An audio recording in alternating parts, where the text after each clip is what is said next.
To get started on this exercise, you should have downloaded the basic shapes JPEG image from the class Moodle page, and also I'm giving you a basic shapes reference image. Now, if your reference image looks slightly different from your shapes image, that's totally fine.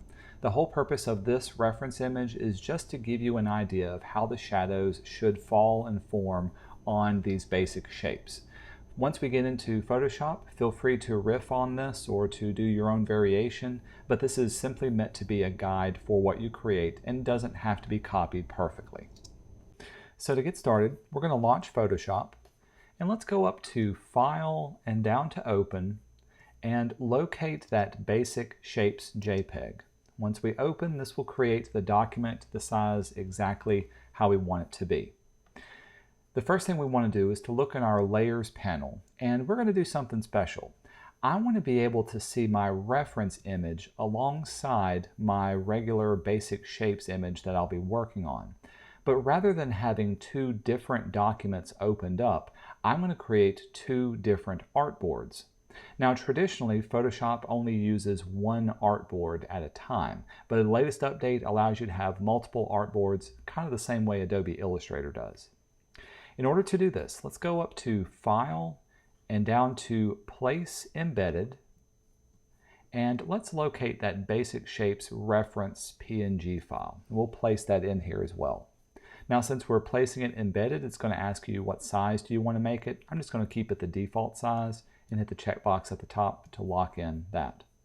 You can see whenever you bring something into Photoshop, it's automatically going to create its own individual layer, and it's got the name of the layer the same as the name of the document.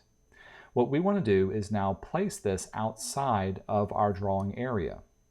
The catch is, if I was to use my regular Move tool and to click and drag, you can see that all it's going to do is just cover it up. So we need to turn on artboards. To do this, let's go over to our Layers panel. Click on the layer options at the top right and then choose New Artboard. The name of the artboard really doesn't matter, but make sure the artboard preset is still set to 2000 by 1500 pixels. This is the size of the document that we have. When we say OK, check out our layers now. Now we've got an artboard, and underneath it you can see we've got the two different layers inside of this, and we've lost our background layer. Essentially it's become layer 0.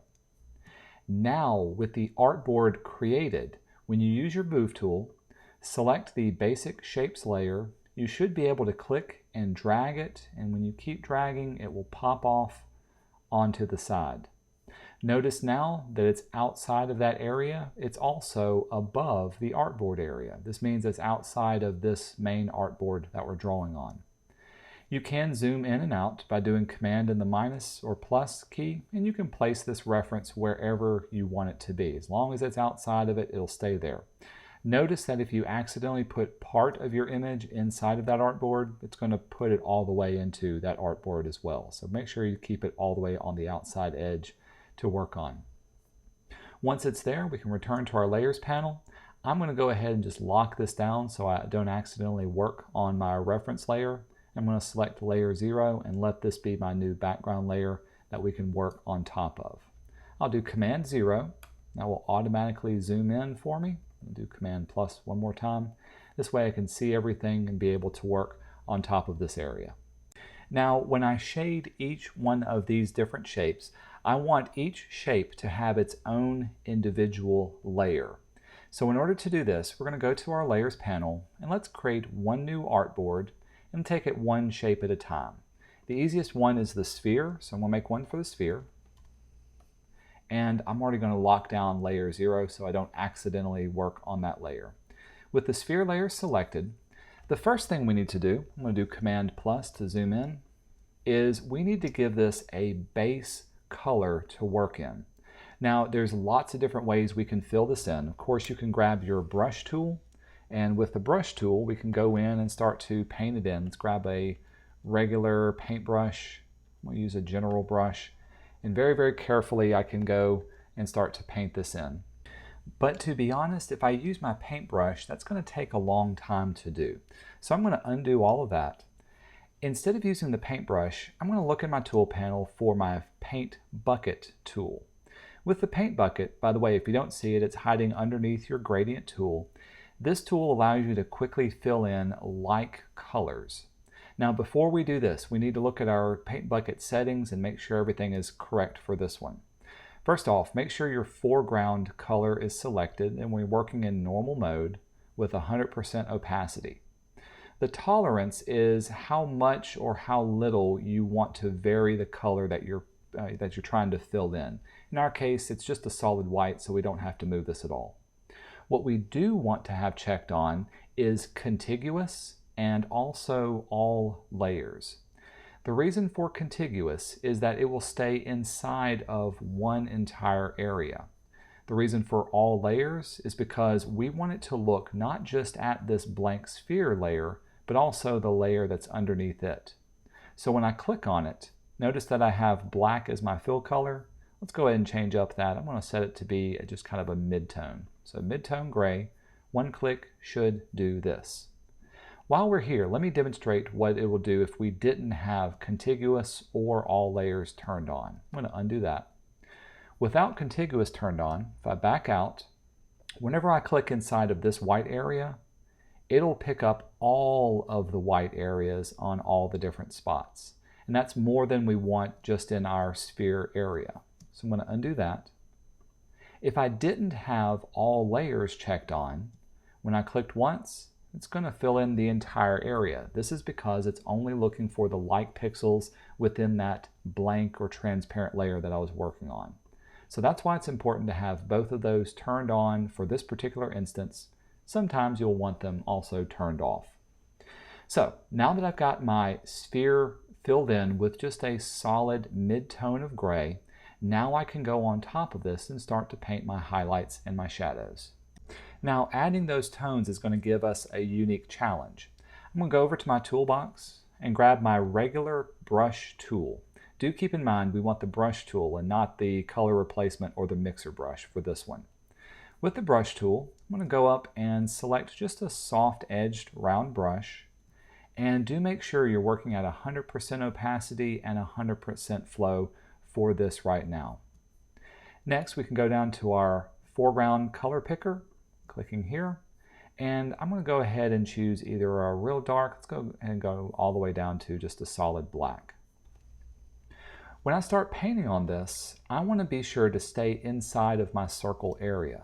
Now I could carefully do this, but it's going to be very hard to stay within that area. Luckily, in the Layers panel, there's a way that you can force Photoshop to only paint within the area that's already got some pixels already defined. To do this, let's go to our Layers panel, and with the sphere selected, we want to lock down this first lock of transparency.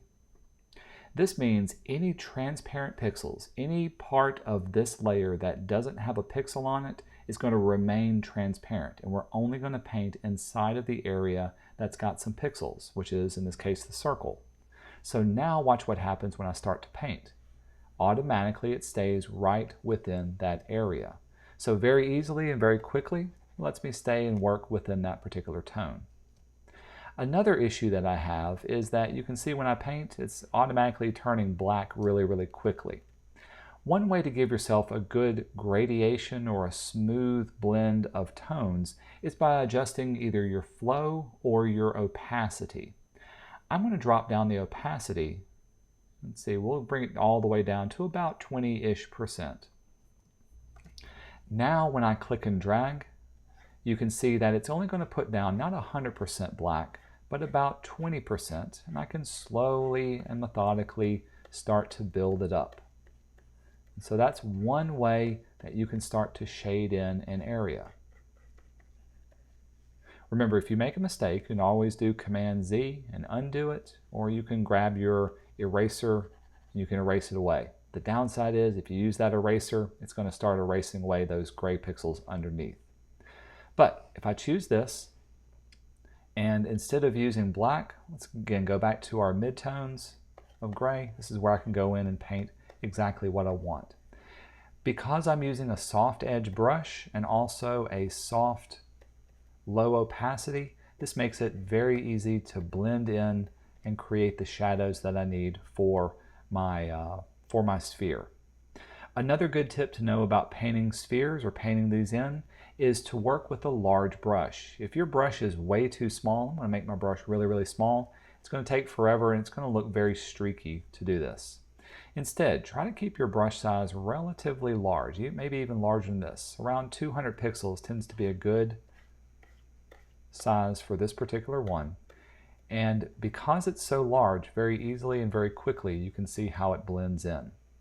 Now I've been working just in shadows. Let's choose our foreground color again. And this time, let's pull it up to the highlights, being white. Again, I'm working in a lower opacity, so now in just a few clicks, I can add back in all those highlights that I need to from this. And with that, now you can see how a sphere is easily and quickly painted, all within one particular layer. The next thing I want to do is to create a cast shadow that's below my sphere area. Now this cast shadow needs to fall naturally where the light should be directing. So in this case, if the light's coming from this direction, it should be relatively right below it, but a little off to the left-hand side. So I'm going to go to my layers panel, and I'm not going to paint it inside of the sphere area. I'm going to make a new layer that's below this one. So I'm going to select layer 0. And this new layer that's below it, I'm going to call it my sphere cast shadow, CS for short. And this is where I'm going to paint this one in. Now there's a couple of ways we can do this. I could use my regular paintbrush tool and go in and paint exactly what I want and try to do it this way. But I want to create a perfect, nice looking circle within this area. And it's going to be very difficult to do that with just a paintbrush tool. Instead, we're going to use our selection tools. If you go up to your toolbox, locate the elliptical marquee tool. The elliptical marquee, it's located underneath the rectangle tool. But with this tool, it allows you to click and drag and make a elliptical or a circular selection of an area. So I'm going to click and drag and give myself just kind of an ovoid type shape. And by the way, if it's off or you need to move it around, you can still click inside of it and drag it around wherever you want. I'm going to put it just below my circle for now. With an area selected, when you select your brush tool and you go to paint inside of it, everything will stay just inside of that selected area. It's a great way of masking off and working within just one area to give you some perfect results. And this is a great way to give yourself a perfect little circular type shape. Now I want it to kind of fade out as it goes around to the edges. So as I paint, I'm kind of paying attention. And if I do go too close to the edge, or I think it's a little bit too hard, this is where I can go to my tool, select the eraser tool, and with the eraser tool selected, I again can choose a soft rounded brush, relatively large. I can even drop the opacity of this eraser down, and this will allow me to go around the edges of this one and clean up and make those edges a little bit softer for this selected area. So using both the paintbrush tool and your eraser tool, all working within a selected area, is one way of quickly masking out and painting in specific shapes that you need. Once you've finished and you got something that you like, you can go up to Select and choose Deselect. Notice Command D is the keyboard shortcut. And with it deselected, you can now use your Move tool and you can place this cast shadow wherever you want it to be. Even you can use your eraser tool and continue cleaning up those edges. I'm going to clean it up just a little bit more so that it doesn't have so hard of an edge. Once I've got that, now I can use my Move tool and I can place it wherever I want it to be, and now you can see it'll fit right there. From here, I can even go up to Edit and Transform. If I need to make it larger, I can scale it, or if I need it to go off into a perspective, I can choose Distort, and from here I can go in and actually distort it to be whatever shape that I need it to be. Just make sure when you do a transformation, hit that checkbox to lock in any changes that you make. The final thing that I want to do is I want to consolidate all of my layers into one folder. Since my sphere has both the solid and the cast shadow, I don't want to have too many different layers all in different group or all together. I want to group them together. So I'm going to select both of those different layers for this shape and create a new folder. It's going to be called Group 1 by default. I'm going to call this the sphere, and you can hit the little arrow and you can see how they're both inside of this. This process needs to be repeated for each of the different shapes that we're going to be creating. Now let's focus on doing the cube. I'll bring it over. Again, go into my layers panel. Let's create a new layer. I'll call this my cube layer. With it selected, we need to do our base color. So I'm going to choose my fill bucket tool. We'll set our fill color or our foreground color to be a solid mid-tone of gray. Do make sure you've got contiguous and all layers turned on. And then when 3 clicks, we can easily and quickly fill in all 3 of those areas. Now with this one, of course, it's got its own unique challenges as well. We can go to our cube and let's turn on the transparency lock for it. So with that one, if we grab our brush tool, we want to be able to start painting inside of this area. The problem is we want it to stay only on one side or another. So this is where we need to make a selection of each individual side. Now there's a couple of ways we could do this. For me, the easiest way to choose something like this would be the polygon lasso tool. With this one, this works like a freeform lasso tool that allows you to select multiple straight sides. So for instance, if I wanted to select just this top area, I'm going to click on this corner, and then I can move my cursor over and click again on this corner. You can see how it gives me a straight edge whenever I make that selection. Now, as long as I've got the entire area selected, I don't have to be 100% accurate on this outside edge. Keep in mind, it's only going to paint wherever there are pixels and wherever it stays inside of my selection. Now that I've selected the top part, I'm going to grab my brush tool. Let's load up white as my foreground color. And again, I'm using my brush tool with a low opacity, and this will allow me to quickly and easily paint in this particular area. Whenever I paint a flat surface, one way I like to emphasize the fact that it's going over an entire area is to be able to give it a slight gradation. Notice that it's a little bit lighter here and gets darker as it moves towards the darker area for this one. So that gradation is very, very slight, but still works within this particular area. Let's do the same for another side.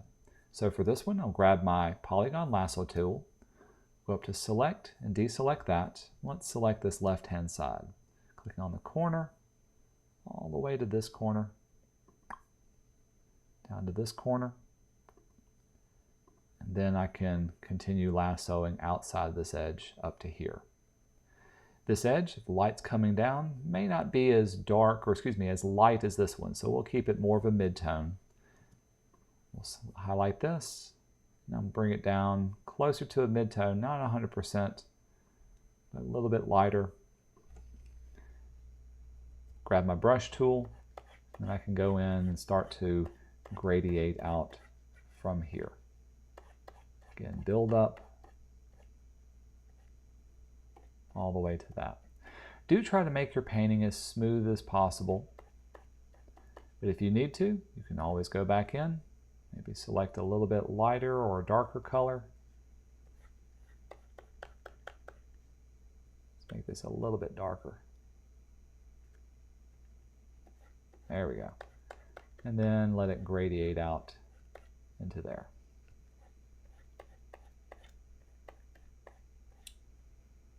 Good smooth transition. Maybe even for this one, I'll let it go slightly darker than mid-tone.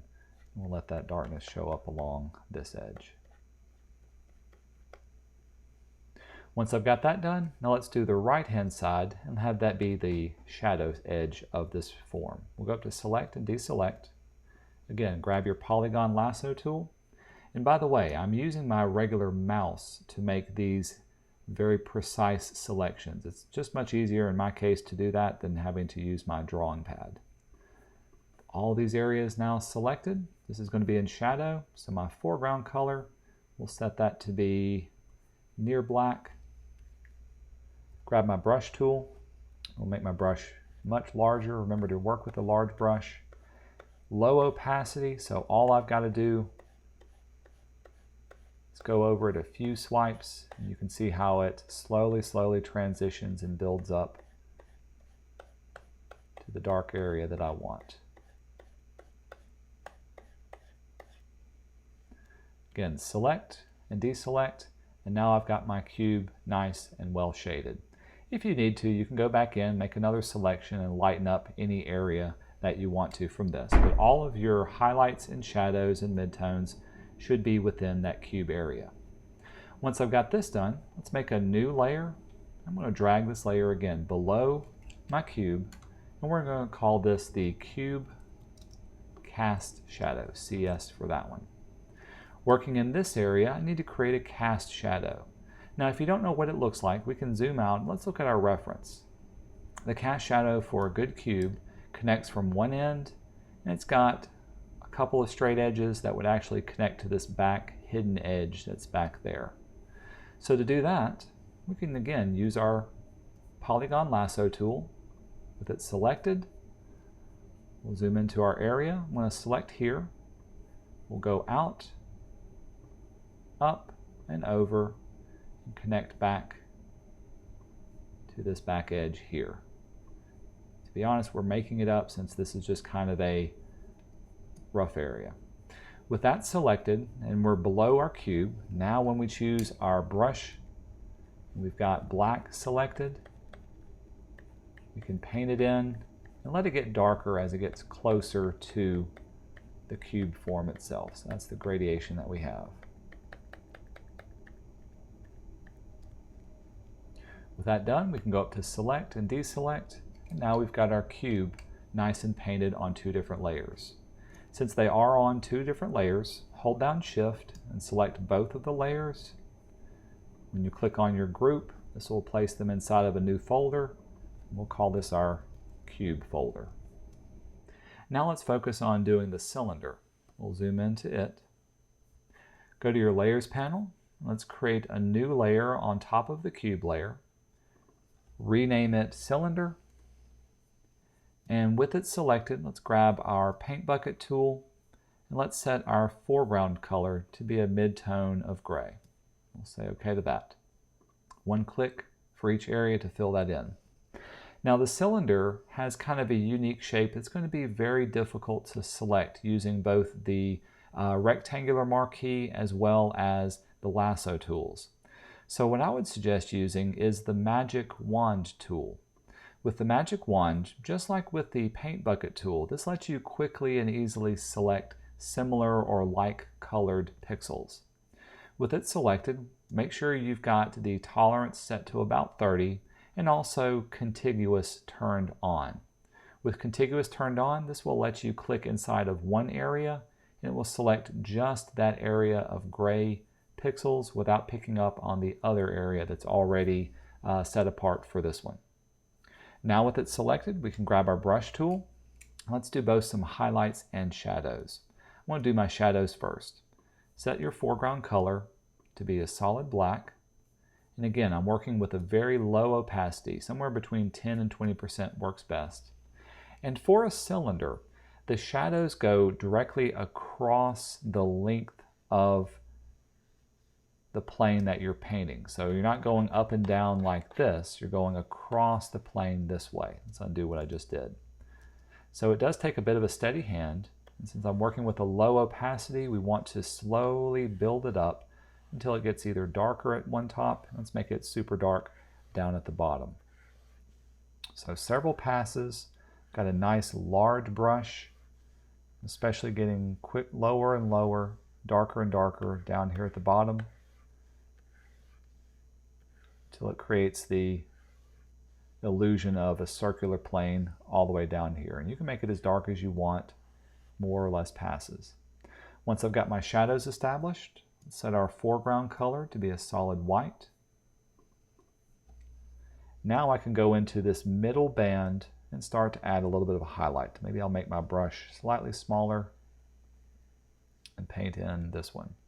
1, 2, 3. Of course, the lighter you get it, the more direct light that you're indicating.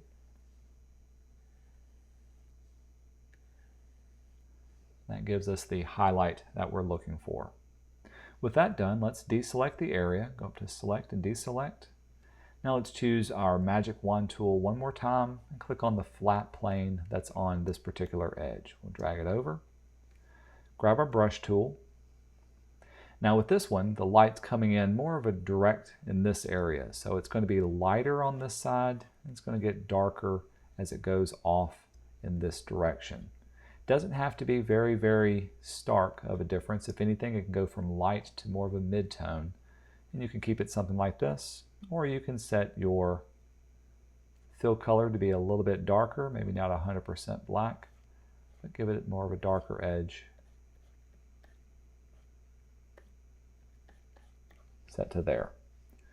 Command D to deselect. We can back out to see the painting we've created. So far, so good. Maybe I'll make it a little bit more lighter down, darker at the bottom. Deselect that. Now let's give ourselves a cast shadow for our cylinder. Create a new layer. Do make sure to drag it below the cylinder. And we'll call this the cylinder cast shadow.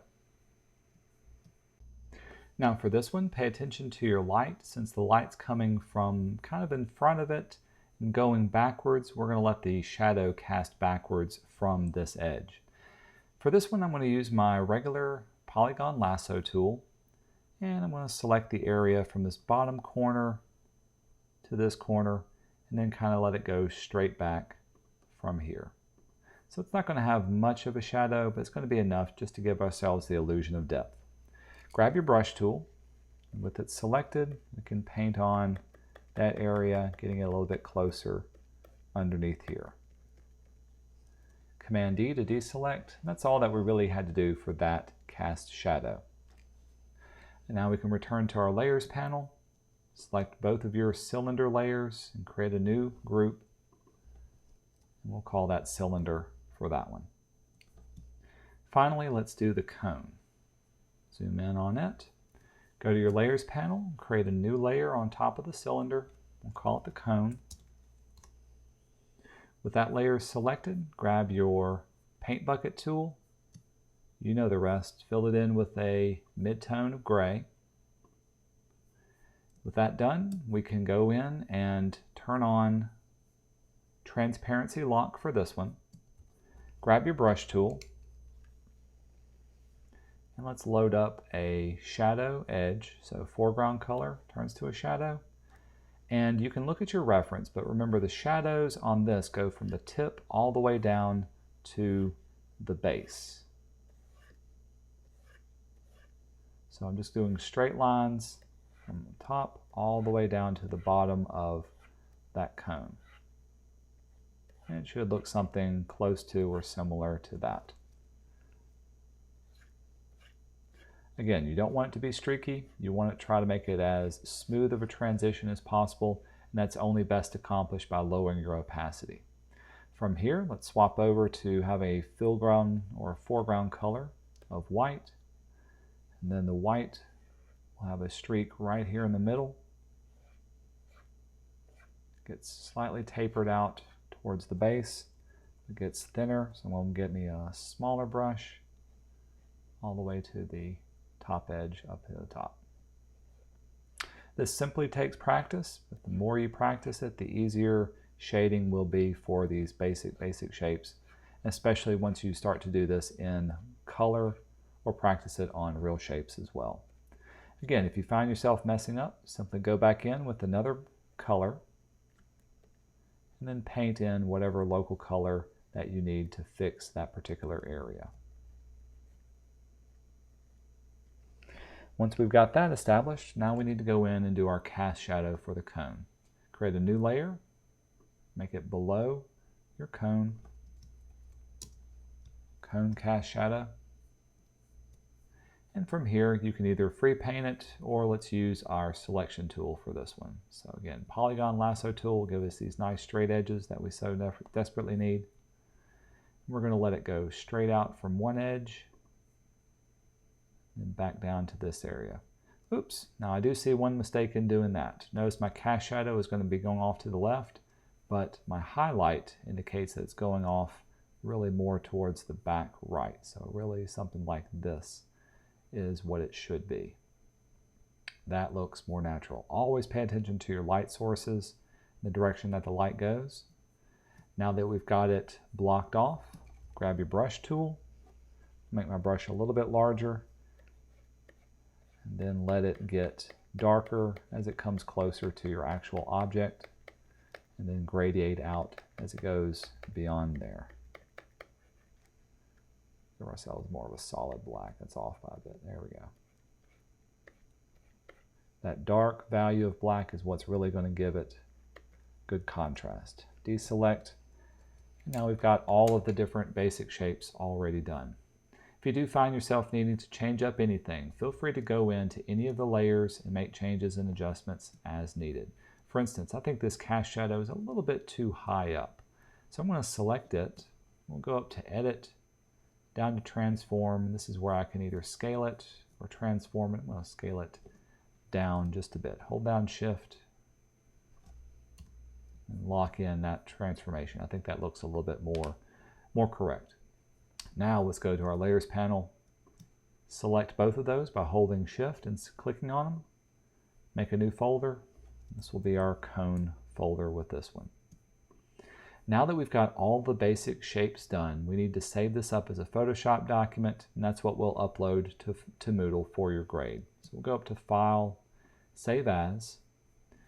Do make sure to put your name on it. So this will be Ben's Basic Shapes via Photoshop as the format, because I need to be able to see all your layers in your folders, and we'll hit Save and OK to that.